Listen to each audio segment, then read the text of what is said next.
Top 3 big man na pwedeng madraft ng Golden State Warriors ngayong 2026 NBA Draft. Unahin natin dyan si Aday Mara, isang 21 years old, may 7'3" na height, galing Spain, ngayon ay naglalaro siya sa Michigan Wolverine. Ito ay nag-average ng 12.1 points per game, 2.4 assists per game, 6.8 rebounds per game, at 2.6 block per game. Siya ay napakalakas na shot blockers, mataas ang kanyang court vision at saka ang kanyang passing ability. Ito ay may shooting ability din na talagang magugustuhan ng Golden State Warriors.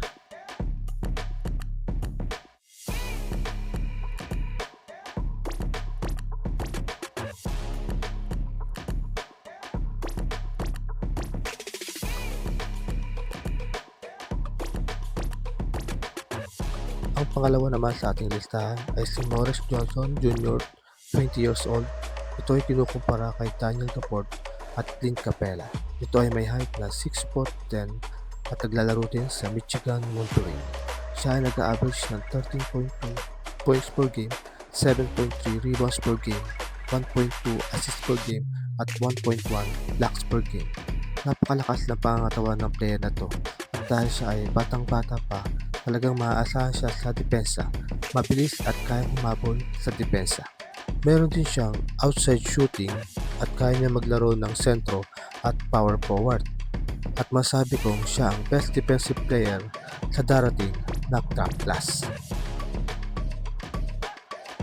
Ang pangatlo sa ating listahan ay si Heinz Steinbach, 20 years old, naglalaro sa Washington Huskies galing Germany. Kinukumpara siya kay Alperen Sengun at tumanta sa Boris. Siya ay may height na 6'11", nag-average siya ng 18.5 points per game, 1.6 assists per game, 11.8 rebounds per game, at 1.2 blocks per game. Napaka-productive na player na ito at sanay na sanay sa pisikalan. Isa sa dominant player sa college basketball dahil sa average niya na 18.5 points per game at 11.8 rebounds per game. Talagang maaasahan siya ng Warriors. Meron siyang outside at perimeter shooting na talagang gustong-gusto ng Warriors. Kayo mga repa, sino ang gusto nyo na makuha ng Warriors sa darating na draft? I-comment nyo lang sa comment section at pag-usapan natin.